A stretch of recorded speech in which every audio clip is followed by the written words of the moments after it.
근데 안 보여주는 거야, 집을 계속. 부동산에서 연락이 오지. 집을 안 보여준다. 전화를 안 받는다. 아예 그냥 약속을 자기 마음대로 취소해버린다. 그리고 실제로적으로 갔는데 앞으로는 살 사람만 데리고 와라. 그래서 그분들은 어떻게 해결을 하신가요?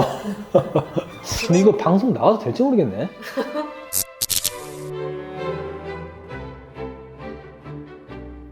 안녕하세요.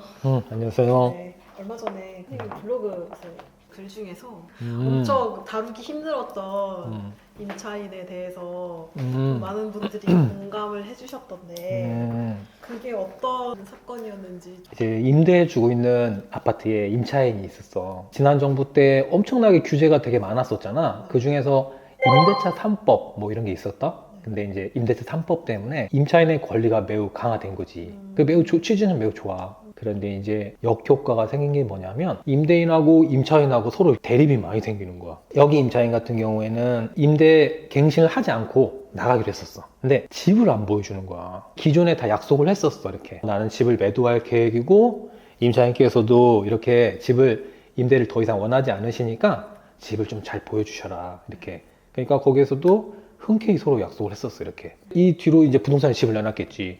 근데 안 보여주는 거야. 집을 계속. 부동산에서 연락이 오지. 집을 안 보여준다. 전화를 안 받는다. 아예 그냥 약속을 자기 마음대로 취소해버린다. 그리고 실제로적으로 갔는데 앞으로는 살 사람만 데리고 와라. 이렇게 얘기를 한 거야. 근데 어떻게 집을 살 사람인지 안 살 사람인지 먼저 보여주고 나서 집 결정하는 거지. 살 사람이니까 데려갈 수는 없잖아. 화를 많이 내는 거야. 화를. 부동산 소장님한테 화를 많이 내고 나한테도 내고 그리고 내 아내한테도 화를 내고 모든 주장을 자기가 말하는 대로만 다 해주길 바라는 거야. 그래서 집을 안 보여줘서 굉장히 문제가 많이 됐었지. 결국 이야기를 들어보니까 자기네 집이 이제 구해지고 자기네 집 이사 나가는 시간에 정확히 맞추고 싶은 거야. 그래서 아예 안 보여주는 거야, 집을. 이제 임차 기간은 끝났어, 이미. 그리고 나서도 몇 개월 동안 계속 그런 거거든. 그래서 그분들은 어떻게 해결을 하신가요? 근데 이거 방송 나와도 될지 모르겠네. 그동안 좀 많이 이런 경우가 있으셨던 건지. 이분은 참 여태까지 그 힘들었던 임차인 중에 넘버1은 아니야. 넘버2야. 아 진짜요? 넘버1은 이분이 되게 법률적으로 되게 해박한 분이었어. 서로 다 이야기가 됐었어. 그분도 이렇게 이사를 나가기로. 그런데 갑자기 또 말을 바꾼 거지. 그러니까 그 법이 나오자마자 이런 법이 이렇게 있어서 하면서 자기 주장을 갑자기 내세우기 시작한 거야. 그때 당시 그걸 정확히 따져보면 이제 막 시행됐기 때문에 사례가 없어서 약간 중간에 붕 뜨는 상황이 생기거든? 근데 그걸 계속 본질을 주장하는 거지. 나는 임대인 입장이기 때문에 이건 아무리 임대차법이 시행이 돼도 이건 안 되는 거다. 이렇게 주장을 하고. 그러면서 거의 한두 달 정도를 계속 서로 막 이런 법 조항 보내고 뭐 이렇게 사례 뭐 이렇게 있었다 이거 보내고 하면서 서로 이렇게 문자로 전화통화도 전화하면 잘 안 받는다 그분 되게 이렇게 해박한 지식이 있는 분이라 그러지 몰라도 엄청난 장문의 글을 보내면서 이러이러한 법규가 있기 때문에 당신은 나한테 이 집을 계속 임대해야 한다 임대료도 올릴 수 없다 하면서 계속 보내주는 거지. 그럼 나도 마찬가지로 반대로 이렇기 때문에 당신은 그때 나랑 약속한 대로 집을 비워주셔야 한다. 임대를 놓더라도 나는 당신한테 임대료를 올릴 수밖에 없다. 이렇게 보내는 거였고 거의 한두 달간 장문의 문자를 주고받으면서 서로 막 법조항을 보내면서 되게 막 그랬어. 그분은 이제 어떻게 내신 거예요? 결국은 막 법조항 보내고 사례 보내고 이런 거 했었다고 했잖아. 결국 내가 이긴 거지 그때. 결국 이사 나가시더라고.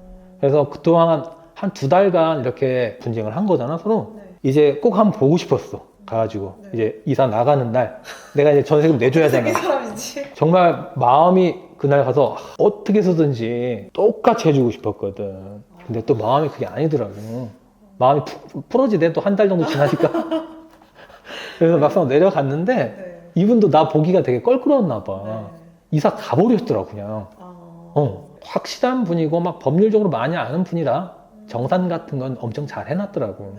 그래서 집을 좀 험하게 썼으면 다른 부분들 책임을 좀 물어야겠다 이런 마음도 가졌었는데 또 그 사람 마음이 그게 안 되더라고.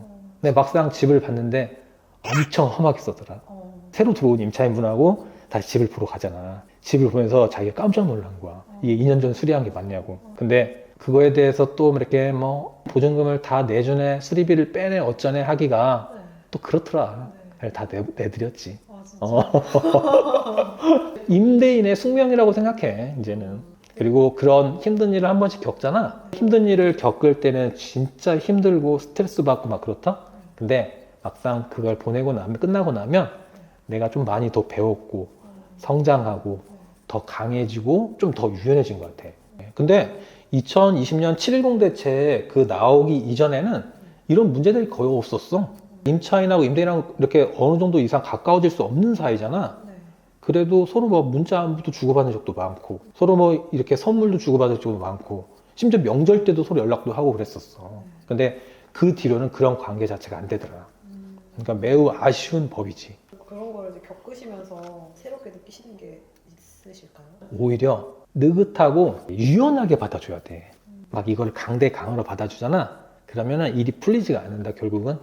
약간 유연하게 받아주고, 대화가 안 되는 사람이라, 아, 더 이상 대화를 하면 안 되겠구나, 그런 생각이 들었어. 아, 저도 갑자기 며칠 전에 이제 저도 전세로 살고 있는데 응. 되게 오래된 집이거든요. 음, 빌라에다가 87년 준공이니까 진짜 음. 오래됐어요. 그래가지고 수리할 때도 진짜 많고 저는 이제 그냥 벽지랑 응. 바닥만 해주셔가지고 그대로 그냥 들어갔거든요. 거의 수리 안 하고. 제가 이제 수리할 거 있으면 이제 제가 이제 가서 조금씩 이제 막 돈 들여 사고 막 이렇게 했는데 지금은 제가 5년째 살고 있는데 갑자기 며칠 전에 자기가 집을 내놓으려고 하는데 아하.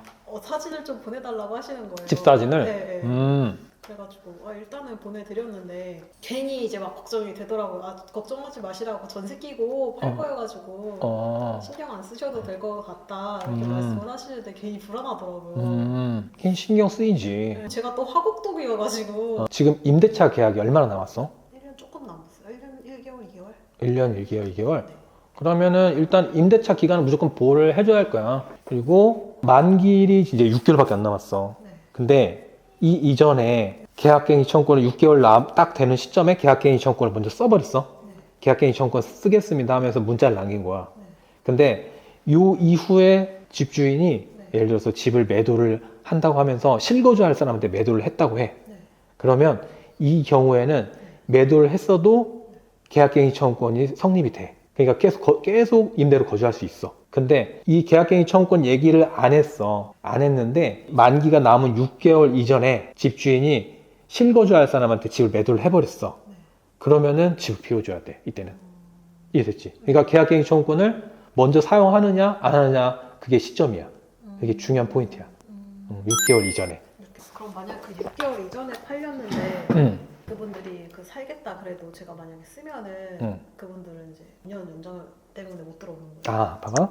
지금 이게 6개월이야? 네. 이게 만기고. 그러면 이 이전에 실거주자한테 집을 팔았다는 네. 거지. 그러면 그때 같은 경우 집을 비워줘야 돼. 이게 6개월을 기준으로 집이 실거주한테 팔렸으면은 이때는 집을 비워줘야 하고, 이 6개월 기준으로 집을 팔기 전에 나는 계약갱이 청구권을 쓰겠다 얘기를 했는데 그 뒤에 임대인이 집을 팔았어. 그러면 이건 그냥 거주를 할 수 있어. 계속 임차로 거주할 수 있는 거야. 이것도 저 알아보면 좋겠네요. 그럼. 그리고 이제 마지막으로 이제 이런 문제로 이제 어려움을 겪거나 이제 마음고생을 하시는 분들한테 해주고 싶으신 말씀. 많지. 임대차법이 생기기 전에 투자자 생활은 5년 정도, 임대차법이 생긴 이후에 투자자로서 5년 정도, 총 10년 정도의 투자자의 삶을 살았어. 근데 2020년 이전과 이후는 임차인 관계, 이런 임차인들의 관리 이런 거는 정말 하늘과 땅 차이거든. 그래 아마 정말 많은 분들이 이렇게 임차인 관계에 힘들어서 시장을 떠나는 분도 되게 많다. 그래서 드리고 싶은 말씀은 이렇게 힘든 상황이지만 언제까지나 이게 계속 유효할 수는 없어. 그리고 벌써 내일부터 또 이렇게 지방 부동산 시장이 안 좋으니까 지방 활성화 대책도 또 나온다고 하잖아. 그러면은 다시 또 임대인이 조금 지금보다는 목소리를 낼 수 있는 상황이 생길 수도 있어. 그리고 이렇게 힘든 일을 하나씩 두 개씩 겪는 거를 그때를 그거 겪을 때는 진짜 힘들거든.